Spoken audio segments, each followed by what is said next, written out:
أعوذ بالله من الشيطان الرجيم بسم الله الرحمن الرحيم ইসলাম একটি পূর্ণাঙ্গ জীবন ব্যবস্থার নাম। এতে বিশ্বজগতের সৃষ্টি, ধ্বংস, ইহকালের সব প্রয়োজনীয় বিষয়, মৃত্যুর পরবর্তী জীবন সবকিছুই সুন্দরভাবে বর্ণনা করা হয়েছে। মানব জীবনের এমন কোনো দিক নেই যা ইসলামে আলোচনা করা হয়নি। ইসলাম সম্পর্কে বিস্তৃত জ্ঞানার্জনের মাধ্যমে এই বিষয়গুলো আমরা জানতে পারব। এজন্য ইসলাম শিক্ষার প্রয়োজনীয়তা অনস্বীকার্য। ইসলাম শিক্ষার পরিসর অত্যন্ত ব্যাপক হওয়ায় একটি পুস্তক বা একটি শ্রেণীতে ইসলামের পূর্ণাঙ্গ পরিচয় লাভ করা খুবই দুরূহ। এই শ্রেণীতে আকাইদ ও নৈতিক জীবন, শরীয়তের উৎস, ইবাদত, আখলাক ও আদর্শ জীবন চরিত্র শিরোনামে 5টি অধ্যায়ে ইসলামের সুন্দর আদর্শ ও শিক্ষাসমূহ সংক্ষেপে বর্ণনা করা হলো। প্রথম অধ্যায়ে আকাইদ ও নৈতিক জীবন। আকাইদ শব্দটি আকিদা শব্দের বহুবচন। আকাইদ অর্থ বিশ্বাসমালা। ইসলামের মৌলিক বিষয়গুলোর প্রতি দৃঢ় বিশ্বাসকেই আকাইদ বলা হয়। ইসলাম আল্লাহ তাআলার মনোনীত একমাত্র দিন বা জীবন ব্যবস্থা। এর দুটি দিক রয়েছে, যথা বিশ্বাসগত দিক ও আচরণগত বা প্রায়োগিক দিক। ইসলামের বিশ্বাসগত দিকের নামই হলো আকাইদ। আল্লাহ তাআলা, নবী, রাসূল, ফেরেশতা, আসমানি কিতাব, পরকাল, জান্নাত, জাহান্নাম ইত্যাদি আকাইদের অন্তর্ভুক্ত। এ বিষয়গুলো কোরআন ও হাদিস দ্বারা প্রতিষ্ঠিত ও প্রমাণিত। মুসলিম হতে হলে সবাইকে এই বিষয়গুলির প্রতি বিশ্বাস স্থাপন করতে হয়। এরপর নামাজ, রোজা, হজ, যাকাত ইত্যাদি প্রায়োগিক দিক তথা ইবাদত পালন করতে হয়। বস্তুত আকাইদের বিষয়গুলোর উপরে বিশ্বাসের মাধ্যমে মানুষ ইসলামে প্রবেশ করে। এই জন্য ইসলাম সম্পর্কে আলোচনার শুরুতেই আকাইদ বিষয়ে আলোকপাত করা হয়। এই অধ্যায়ে আমরা সংক্ষেপে আকাইদ বা ইসলামী বিশ্বাসমালার কতিপয় মৌলিক বিষয় সম্পর্কে জানব। এই অধ্যায়ে পাঠ শেষে আমরা ইসলামের পরিচয় ও ইসলাম শিক্ষা পাঠের গুরুত্ব ব্যাখ্যা করতে পারব। ঈমান ও ইসলামের সম্পর্ক এবং ঈমানের মৌলিক 7টি বিষয়ের ধারণা ব্যাখ্যা করতে পারব। ইসলামের মৌলিক বিশ্বাসের প্রতি আস্থা আস্থা স্থাপনে ও অনুশীলনে উদ্বুদ্ধ হব। তাওহীদে বিশ্বাসের প্রভাব ও মহান আল্লাহর পরিচয় বর্ণনা করতে পারব।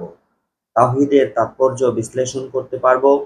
কুফর, শিরক ও নিফাকের ধারণা ব্যাখ্যা করতে পারব এবং এগুলোর পরিণতি ও তা পরিহার করে চলার উপায় বর্ণনা করতে পারব। বাস্তব জীবনে কুফর, শিরক ও নিফাক পরিহার করে চলব। মানবিক মূল্যবোধ বিকাশে ঈমানের গুরুত্ব বর্ণনা করতে পারব। রিসালাত ও নবুয়তের ধারণা এবং নবী রাসূল প্রেরণের উদ্দেশ্য বর্ণনা করতে পারব। নবী রাসূলগণের গুণাবলী, তাদের আগমনের ধারা, নবী রাসূলের প্রতি বিশ্বাস ও তাদের অনুসরণ করার প্রয়োজনীয়তা ব্যাখ্যা করতে পারব। খতমে নবুয়তের ধারণা, সর্বশেষ ও সর্বশ্রেষ্ঠ নবী হিসাবে হযরত মুহাম্মদ সাল্লাল্লাহু আলাইহি সাল্লাম এর উপরে বিশ্বাস স্থাপনের গুরুত্ব বর্ণনা করতে পারব। নৈতিক মূল্যবোধ বিকাশে রিসালাত ও নবুয়তের প্রয়োজনীয়তা ব্যাখ্যা করতে পারব। রিসালাতের প্রতি বিশ্বাস এবং এর গুরুত্ব ও তাৎপর্য উপলব্ধি করে নিজের জীবনে রিসালাতের শিক্ষা বাস্তবায়নে আগ্রহী হব। আসমানি কিতাবের পরিচয় ও প্রতি বিশ্বাসের গুরুত্ব বর্ণনা করতে পারব। নৈতিক জীবন গঠনে আসমানি কিতাবের গুরুত্ব বিশ্লেষণ করতে পারব। সাম্প্রদায়িক সম্প্রীতি, পরমত্ব সহিষ্ণুতা ও উদার দৃষ্টিভঙ্গি গঠনে আল কোরআনের ভূমিকা ব্যাখ্যা করতে পারব। আসমানি কিতাবসমূহ ও কোরআন মজিদের পরিচয় জানব। বৈশিষ্ট্য উপলব্ধি করে কোরআন পাঠ করতে উদ্বুদ্ধ হব এবং তদনুযায়ী সাম্প্রদায়িক সম্প্রীতি, পরম সহিষ্ণুতা ও উদার দৃষ্টিভঙ্গি সম্পূর্ণ নৈতিক জীবনযাপন করতে পারব। আখিরাতের ধারণা ও বিশ্বাসের গুরুত্ব বর্ণনা করতে পারব। আখিরাতের জীবনের স্তরসমূহ মৃত, কবর, কিয়ামত, হাসর, বিচার, মিজান, পুলসিরাত, সাফায়াত সম্পর্কে বর্ণনা করতে পারব। জান্নাত ও জাহান্নামের পরিচয়, জান্নাত ও জাহান্নামের নাম, জান্নাত লাভের ও জাহান্নাম থেকে পরিত্রাণের উপায় বর্ণনা করতে পারব। নৈতিক জীবন গঠনে আখিরাতে বিশ্বাসের তাৎপর্য বিশ্লেষণ করতে পারব। আখিরাতে বিশ্বাস ও এর তাৎপর্য অনুধাবন করে পাপমুক্ত, সৎকর্মশীল, নীতিবান, মানবহিতৈষী ব্যক্তি হিসাবে জীবন গঠনে অনুপ্রাণিত হব। ইসলাম। ইসলাম আরবি শব্দ, আবিধানিক অর্থ হলো আনুগত্য করা, আত্মসমর্পণ করা, শান্তির পথে চলা ইত্যাদি। ব্যবহারিক অর্থে আল্লাহ তাআলা ও রাসূল সাল্লাল্লাহু আলাইহি সাল্লামের আনুগত্য করাকে ইসলাম বলে। শরীয়তের পরিভাষায় আল্লাহ তাআলার প্রতি আন্তরিকভাবে বিশ্বাস স্থাপন করে তার নিকট পরিপূর্ণভাবে আত্মসমর্পণ করা, বিনা দ্বিধায় তার যাবতীয় আদেশ নিষেধের আনুগত্য করা এবং তার দেওয়া বিধান ও হযরত মুহাম্মদ সাল্লাল্লাহু আলাইহি সাল্লামের দেখানো পথ অনুসারে জীবনযাপন করাকে ইসলাম বলা হয়। একটি হাদিসে মহানবী সাল্লাল্লাহু আলাইহি সাল্লাম সুন্দরভাবে ইসলামের মূল পরিচয় তুলে ধরেছেন। তিনি বলেন, ইসলাম হলো তুমি এ কথার সাক্ষ্য দেবে যে আল্লাহ ব্যতীত কোনো ইলাহ নেই আর মুহাম্মদ সাল্লাল্লাহু আলাইহি সাল্লাম আল্লাহর রাসূল।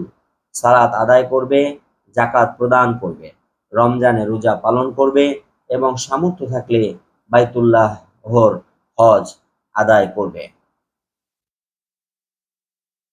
আল্লাহ তাআলা মানব জাতির হেদায়েতের জন্য যুগে যুগে বহু আদেশ নিষেধ বিধিবিধান প্রেরণ করেছেন।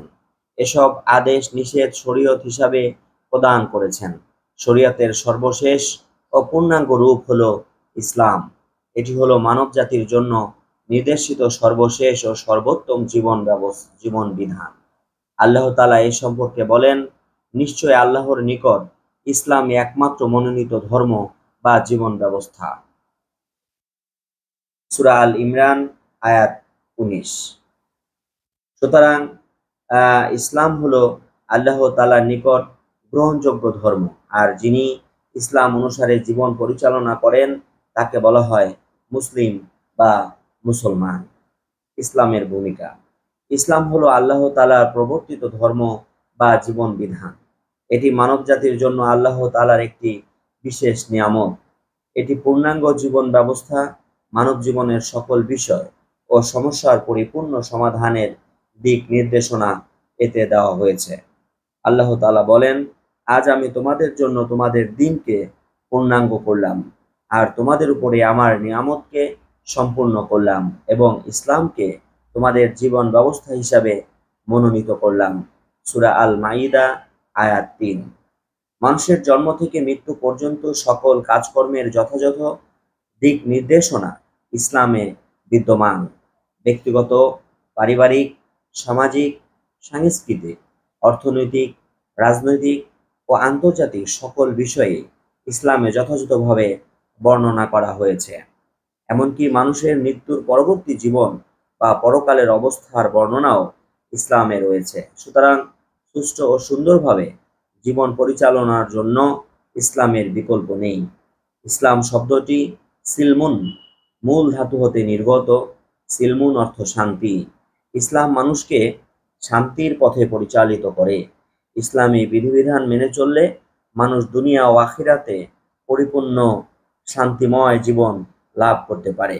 এই জন্য ইসলামকে শান্তির ধর্ম বলা হয়। ইসলাম সর্বজনীন ধর্ম।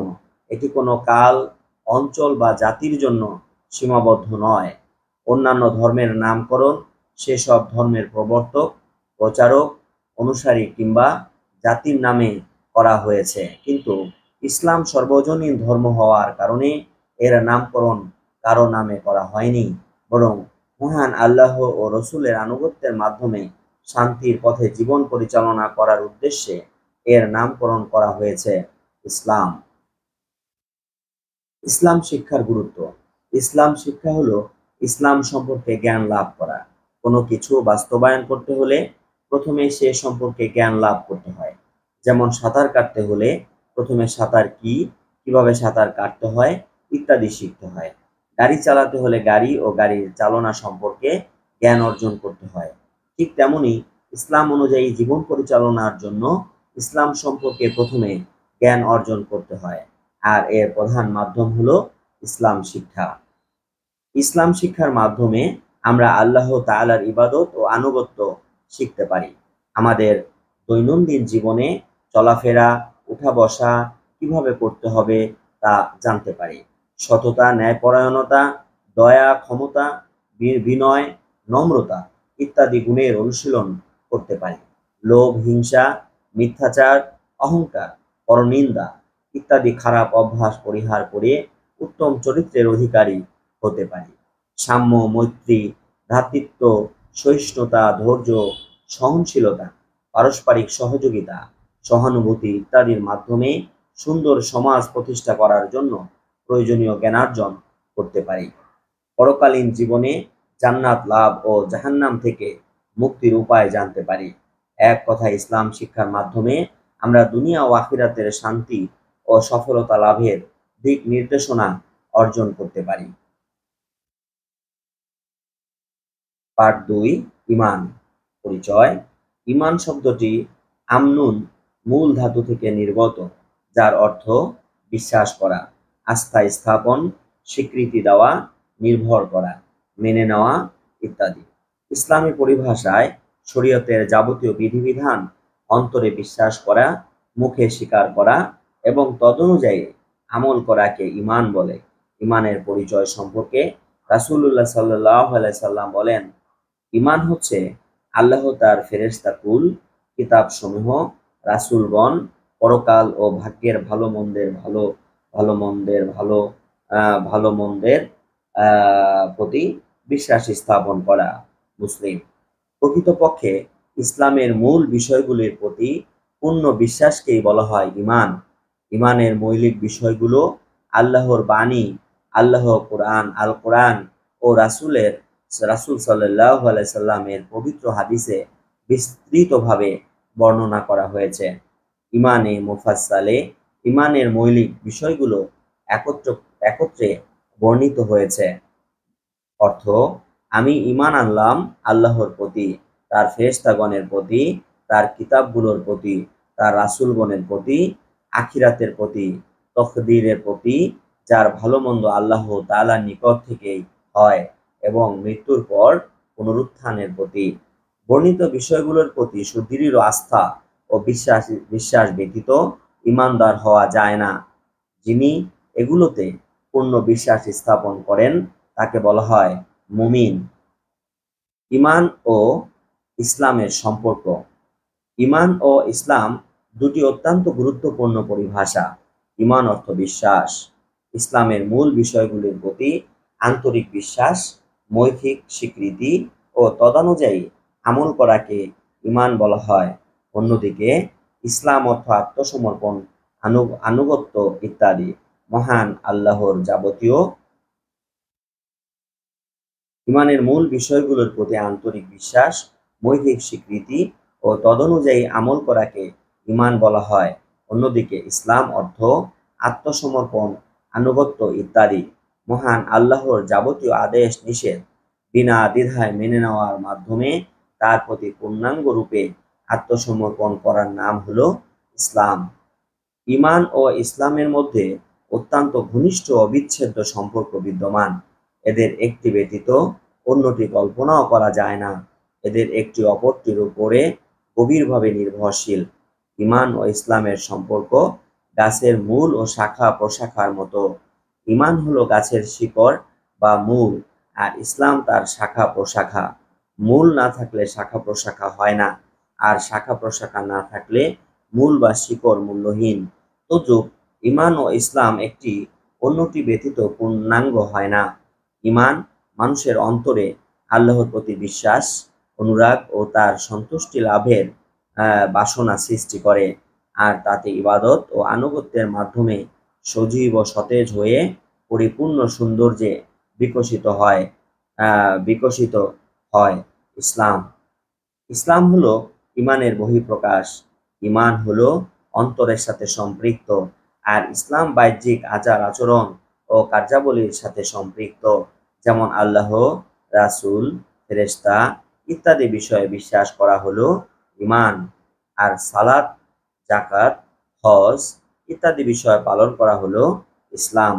প্রকৃতপক্ষে ইমান ও ইসলাম একটি অপরটির পরিপূরক। দুনিয়া ও আখিরাতে সফলতা লাভ করতে হলে ইমান ও ইসলাম উভয়টিকেই পরিপূর্ণভাবে স্বীয় জীবনে বাস্তবায়ন করতে হবে। ইমানের 7টি মূল বিষয়। ইমান অর্থ বিশ্বাস। একজন মুসলিমকে ইমানের কতগুলো মৌলিক বিষয়ে দৃঢ়ভাবে বিশ্বাস স্থাপন করতে হয়। এগুলো আল কুরআন ও হাদিস দ্বারা অকাট্যভাবে প্রমাণিত।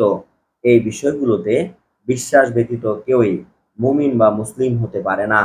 এরূপ বিষয়ে মোট 7টি। এগুলো হলো: 1. আল্লাহ তাআলার প্রতি বিশ্বাস। ইমানের সর্বপ্রথম ও সর্বপ্রধান বিষয় হলো আল্লাহ তাআলার প্রতি বিশ্বাস। আল্লাহ তাআলা এক ও অদ্বিতীয়। তিনি ব্যতীত কোনো ইলাহ বা মাবুদ নেই। তিনি সকল কিছুর সৃষ্টিকর্তা, পালনকর্তা, রক্ষাকর্তা। তিনি সকল গুণের আধার। তার সত্তা ও গুণাবলী তুলনাহীন। সমস্ত প্রশংসা ও ইবাদত একমাত্র তারই জন্য নির্ধারিত। আল্লাহ তাআলার প্রতি এরূপ বিশ্বাস স্থাপন ইমানের সবচেয়ে গুরুত্বপূর্ণ বিষয়। 2. ফেরেশতাগণের প্রতি বিশ্বাস। ফেরেশতাগণ মহান আল্লাহর এক বিশেষ সৃষ্টি। তারা নূরের তৈরি। তারা সব সময় আল্লাহ তাআলার ইবাদত ও হুকুম পালনে নিয়োজিত। তাদের সংখ্যা অগণিত। তারা নারীও নন, পুরুষও নন। তারা পানাহার ও জৈবিক চাহিদা থেকে মুক্ত। তাদের প্রতি এরূপ বিশ্বাস রাখা ইমানের অন্তর্ভুক্ত। 3. আসমানি কিতাবসমূহের প্রতি বিশ্বাস। আসমানি কিতাবসমূহ আল্লাহ তাআলার বাণী। এগুলোর মাধ্যমে আল্লাহ তাআলা মানুষকে নিজ পরিচয় প্রদান করেছেন। নানা আদেশ নিষেধ, বিধি-বিধান, সুসংবাদ, সতর্কবাণী ইত্যাদিও এগুলোর মাধ্যমেই এসেছে। আল্লাহ তাআলা তার রাসূলগণের নিকট এসব কিতাব পাঠিয়েছেন। দুনিয়াতে সর্বপ্রথম 104 খানা আসমানি কিতাব নাজিল করা হয়েছে। এই সমস্ত কিতাবের প্রতি বিশ্বাস স্থাপন করা আবশ্যক। 4. নবী রাসূলগণের প্রতি বিশ্বাস। মানব জাতির হিদায়াতের জন্য আল্লাহ তাআলা যুগে যুগে বহু নবী রাসূল প্রেরণ করেছেন। নবী রাসূলগণ ছিলেন আল্লাহ তাআলার মনোনীত বান্দা। সকল সৃষ্টির মধ্যে তারাই সর্বোচ্চ মর্যাদার অধিকারী। তারা ছিলেন নিষ্পাপ। আল্লাহ তাআলার নির্দেশে তারা মানব জাতিকে মহান আল্লাহর পথে ডেকেছেন, সত্য ও ন্যায়ের পথ দেখিয়েছেন, ইহকালীন ও পরকালীন শান্তি ও মুক্তির দিক নির্দেশনা প্রদান করেছেন। নবী রাসূলগণের প্রতি এরূপ বিশ্বাস রাখা ইমানের অন্যতম গুরুত্বপূর্ণ বিষয়। আখিরাতে বিশ্বাস। আখিরাত হলো পরকাল। আখিরাতের জীবন চিরস্থায়ী। এ জীবনের শুরু আছে কিন্তু শেষ নেই। সেখানে মানুষকে দুনিয়ার জীবনের সকল কাজকর্মের হিসাব দিতে হবে। কবর, হাসর, মিজান, সিরাত, জান্নাত, জাহান্নাম ইত্যাদি আখিরাত জীবনের একটি পর্যায়। দুনিয়াতে ভালো কাজ করলে মানুষ জান্নাত লাভ করবে, আর ঈমান না আনলে, অসৎ কাজ করলে মানুষের স্থান হবে ভীষণ আযাবের স্থান, জাহান্নাম। আখিরাতের প্রতি বিশ্বাস স্থাপন করা অপরিহার্য। 6. তকদীরে বিশ্বাস। তকদীর হলো নির্ধারিত পরিণাম, ভাগ্য বা নিয়তি। আল্লাহ তাআলা মানুষের তকদীরের নিয়ন্ত্রক। তিনিই তকদীরের ভালো-মন্দ নির্ধারণকারী। মানুষ যা চায় তাই সে করতে পারবে না, বরং মানুষ শুধু তার কাজের জন্য চেষ্টা সাধনা করবে, অতঃপর ফলাফলের জন্য আল্লাহ তাআলার উপরে ভরসা করবে। যদি চেষ্টা করার পরও কোনো কিছু না পায়, তবে হতাশ হবে না, আর যদি পেয়ে যায় তবুও খুশিতে আত্মহারা হবে না, বরং সবর ধৈর্য ধারণ করবে ও শকর কৃতজ্ঞতা আদায় করবে। আর তকদীরের ভালো মন্দ একমাত্র আল্লাহ তাআলার হাতে। মনে প্রাণে এরূপ বিশ্বাস স্থাপন করা অত্যন্ত গুরুত্বপূর্ণ বিষয়। মৃত্যুর পর পুনরুত্থানে বিশ্বাস।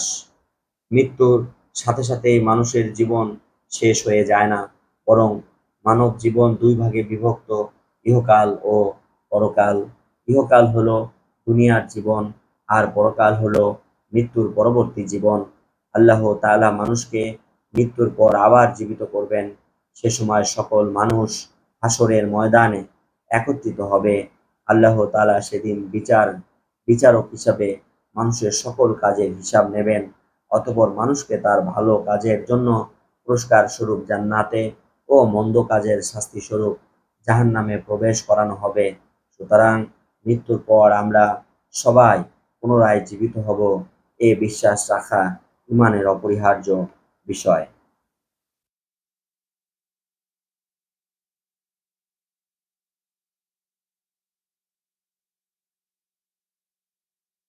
ধন্যবাদ এতক্ষণ যারা শুনছিলেন। ইসলাম ও নৈতিক শিক্ষা অধ্যায় ২ পর্যন্ত পড়লাম। আবারও পার্ট ৩ থেকে পড়ার আশাবাদ ব্যক্ত করে আজকের মতো এখানেই শেষ করছি। আল্লাহ রাব্বুল আলামিন আমাদের সবাইকে কোরআন এবং সুন্নাহের আলোকে জীবন চলার তৌফিক দান করুক। সকলে বলুন আমিন। আসসালামু আলাইকুম ওয়া রাহমাতুল্লাহি ওয়া বারাকাতুহু।